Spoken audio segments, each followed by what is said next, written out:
देश के सभी सम्मानित शिक्षक साथियों, जिस आशा और विश्वास के साथ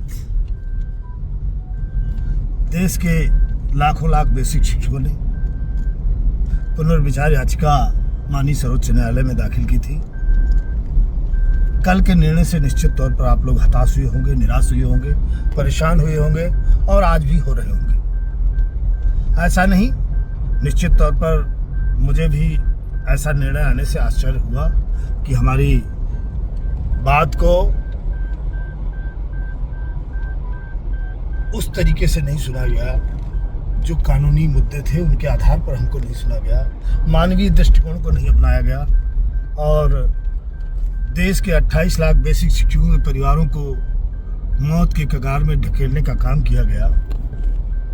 यद्यपि मेरा सर्वोच्च न्यायालय के आदेश पर कोई टीका टिप्पणी करने का न कोई इरादा है, मैं उनके आदेश का सम्मान करता हूं, लेकिन निश्चित तौर पर अपने देश के 28 लाख बेसिक शिक्षकों की भावनाओं को ध्यान में रखते हुए ये निश्चित तौर पर ही हमारे लिए एक कष्ट का विषय है। लेकिन मैं आप सबको विश्वास दिलाता हूं, आप सबको भरोसा देने की कोशिश करना चाहता हूं कि आप लोग निराश न हो, हताश न हो, परेशान न हो।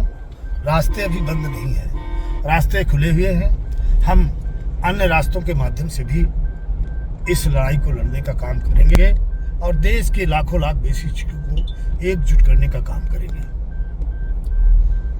आज ऊहापोह की स्थिति में है, असमंजस की स्थिति में प्रदेश का बेसिक शिक्षक और देश का है। सर्वोच्च न्यायालय के आदेश ने निश्चित तौर पर हमको पीड़ा दी है और वो पीड़ा असहनीय पीड़ा है। आज निर्णय हमारे आपके विरोध में आया है, लेकिन इस निर्णय से एक बात साफ हो गई कि जो सरकार पल्ला झाड़ रही थी, इस निर्णय ने माननीय सर्वोच्च न्यायालय ने सारा कुछ सरकार के मत्थे पर मर दिया है और सरकार को इसमें घसीटने का काम किया है कि अगर सरकार चाहे तो 2017 का जो अस्पष्ट संशोधन है उसको क्लियर करे, श्वेत पत्र जारी करे और हम लोगों की नौकरी बचाने का काम करे। एक बात और भी माननीय सर्वोच्च न्यायालय ने निर्देशित की, जो लोग हमारा हो सकता है विरोध करते अगर अलग से टीटी कराई जाती, लेकिन सर्वोच्च न्यायालय ने राज्य सरकारों को निर्देशित किया है कि वर्ष में 2 बार टीटी कराई जाए और जो कार्यरत शिक्षक हैं उनको टीटी की परीक्षा दिलाई जाए। तो अब ये जिम्मेदारी राज्य सरकार के ऊपर भी डाल दी गई है। अब राज्य सरकार या केंद्र सरकार अपनी जिम्मेदारी से पल्ला नहीं झाड़ सकती। हम आप सबका आह्वान करते हैं, हम बहुत जल्दी सभी लोगों से बात करेंगे, देश के जाने माने संगठनों से बात करेंगे और सारे देश के संगठन हमारे संपर्क में हैं। लीगल टीम को भी बहुत बहुत धन्यवाद देना चाहेंगे कि कोई आरोप प्रत्यारोप उनके ऊपर करे, लेकिन लीगल टीम ने बड़ी मेहनत से, बड़ी मजबूती से इस लड़ाई को लड़ने का काम किया। सफलता असफलता तो ईश्वर के हाथ में है, वो उनके हाथ में नहीं थी, ना हमारे आपके हाथ में है। हमारा आपका काम था कि बड़ी मजबूती से इस लड़ाई को लड़ना और उस मजबूती से हमको लड़े और उसका एक फायदा हुआ कि माननीय सर्वोच्च न्यायालय ने 2 साल की बजाय 3 साल का मौका हमको दिया और अब हमको 1 साल और लड़ाई लड़ने का अवसर मिला है। इसलिए परेशान होने की जरूरत नहीं है। लीगल टीम पर आरोपित प्रत्यारोपित करने वालों लोगों को मैं कहना चाहता हूँ कि अपने संवर्ग का हित सोचिए, अपने संवर्ग का हित कैसे होता है उसकी तरफ ध्यान दीजिए। किसी पर आरोप प्रत्यारोप करने की आवश्यकता नहीं है।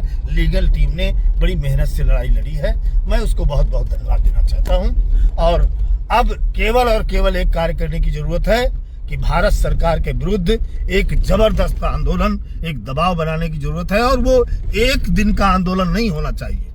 ये आंदोलन अनवरत चले, चाहे जंतर मंतर पर बैठना पड़े, चाहे रामलीला मैदान में बैठना पड़े, चाहे अन्य किसी मानव संसाधन विकास मंत्रालय के कार्यालय पर बैठना पड़े, चाहे अध्यापक शिक्षा परिषद के कार्यालय पर बैठना पड़े, लेकिन लगातार चाहे 1 महीने, चाहे 2 महीने, चाहे 4 महीने, चाहे आमरण अनशन, चाहे भूख हड़ताल, जो भी कुछ करना पड़े, सभी को एकजुट होकर के इस लड़ाई को लड़ना पड़ेगा और हमें भारत सरकार को मजबूर करना पड़ेगा कि वो धारा 123 के तहत अध्यादेश ला करके संसद में उस 2017 का जो स्पष्ट अमेंडमेंट है उसको स्पष्ट करे और देश के 28 लाख बेसिक शिक्षकों की नौकरी बचाने का काम करे। आप सब लोग निराश न हो, हताश न हो, किसी की नौकरी नहीं जाएगी। हम लोग लड़ेंगे, हम लोग एक साथ एक मंच पर लड़ेंगे, कंधे से कंधा मिलाकर लड़ेंगे। हमें आप सबको इस संकट की घड़ी में एकजुट रहना है, एक साथ रहना है। धन्यवाद। जय शिक्षक।